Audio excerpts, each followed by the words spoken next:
Hello, this is my anxiety video for September the 17th, 2023. And actually, a topic was suggested to me today because I was watching Vera Wild's channel, I think it's the Council of Geeks is the channel, or is it Council of... It's probably one of her sub-channels where she does like live stream things, and I was catching it after the fact. But they were talking about... I saw the movie, the TV Glow, which I watched and was quite affected by as a great piece of art, and trans art at that. And it was, I agree with Vera in her interpretation, which is, this is the story about people for one reason or not, don't climb out of the kind of dominant sexual gender imprint that they've been pressed into, whether they fit into it or not. It's like everybody gets shoved, has a tendency to get shoved into that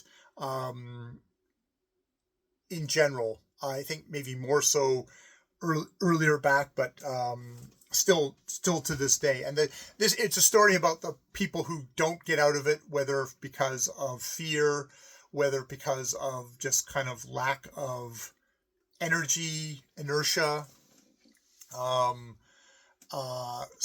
circumstance. They just don't get out of that, and that slowly over time kills them. They don't make it out alive. That negating who they are as a self kills them. And it's a really heartbreaking story. You have is it Smollett at the end, kind of old and withered before his time, and seeing a sign that says it's never too late, but it feels like it's too late. It's too late for him. And indeed the other character too, buried in a box. It's like, that kind of boxed in feel. And, I think as all really great works of art, you look at that and you go, how much of that is me? How much of that do I respond to? Does that call to me? Because that is a part of who I am. I don't know if I'm particularly, I don't think I'm a trans woman. There's a trans woman in here, particularly in me.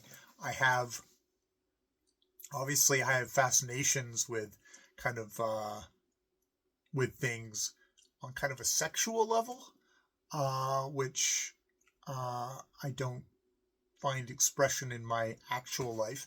I'm in a monogamous relationship with a woman. I've been married very happily. Well, we've been happily married and not so happily married. Then probably we got into a really good place again of being happily married.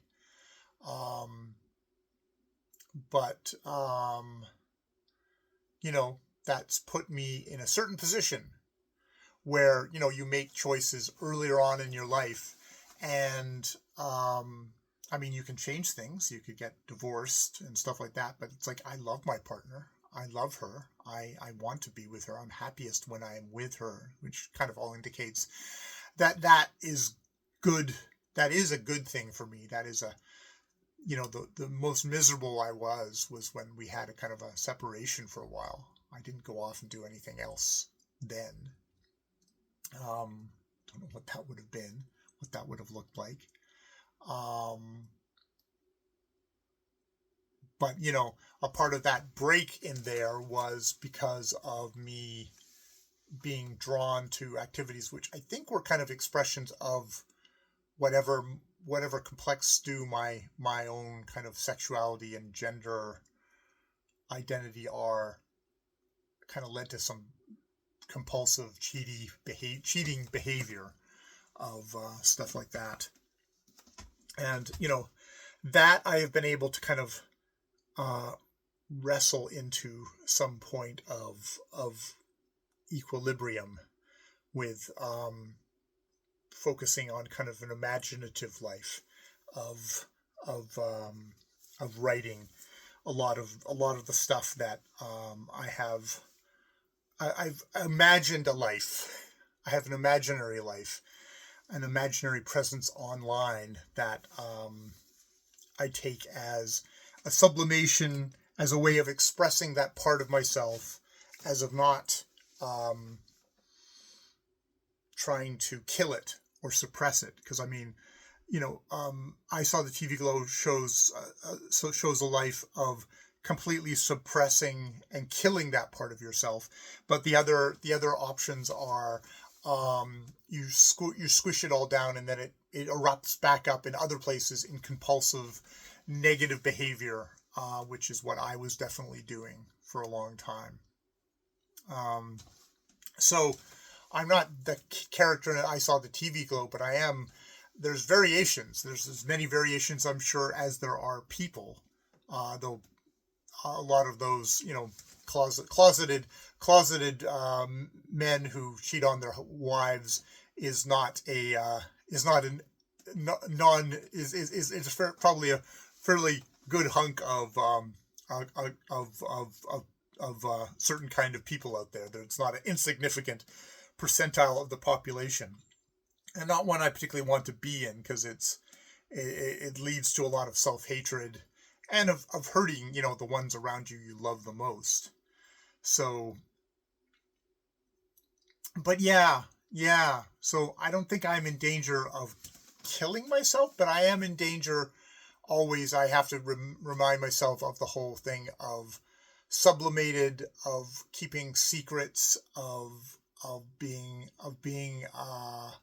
that kind of closeted,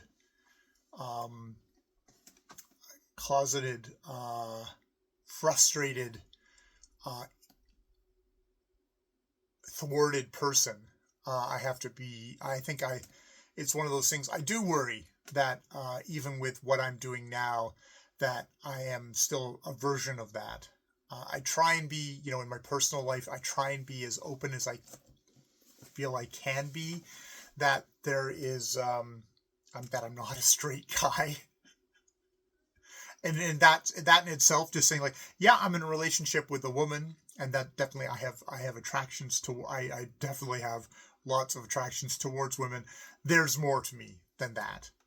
That is not all of me. I'm not 100% hetero. What am I? I don't know. I still don't know. And maybe, how much does anyone know? That you just explore, you try and be open, you try and be gentle with yourself. Just try and let yourself be yourself. And, be aware that I'm someone who's getting older, that being the older version of that is going to be different than if I was that in a younger self who was extremely with a lot of drives. I mean, I still have a lot of drives, but it's definitely gone down, and that's probably also made things easier in that sense to be more inward in the stuff. I'm at that age where you don't go out and party. Even if you were someone who is inclined to go out to party, it's like wasn't going to be in the cards for me at this stage of my life anyways. So be gentle, be caring, be kind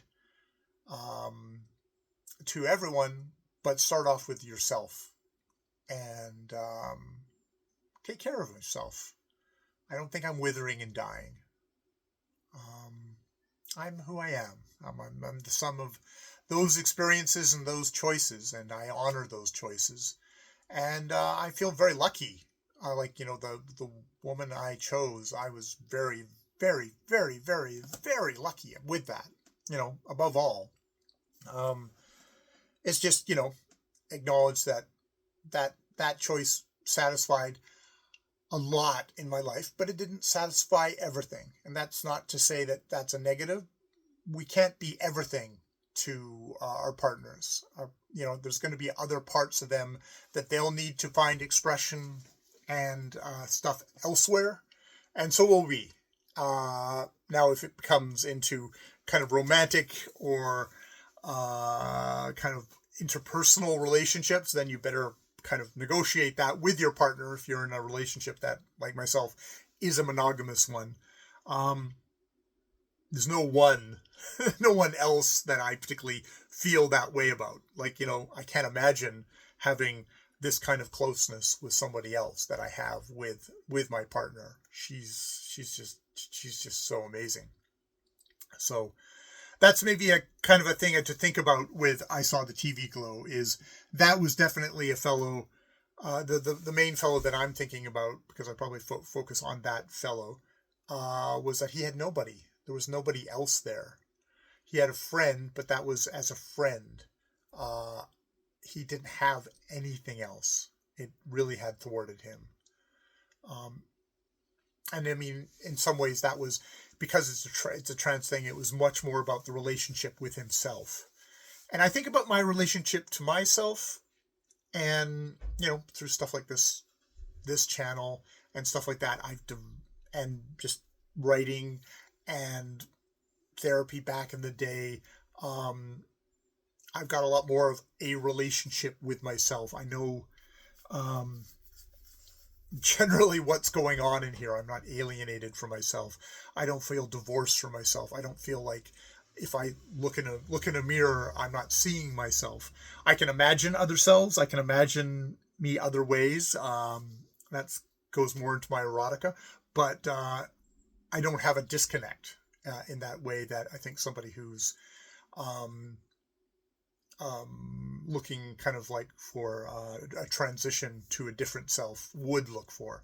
I don't have that, which is why I never claim that for that particular thing for myself, regardless of my my general kinks of liking to imagine myself as a sissy woman. I see that in a more sexual way than I do as an identity of who I am, what my core is. So yeah, that's a rather wide-ranging anxiety video for September the 17th, 2025. I will leave it there. More videos later.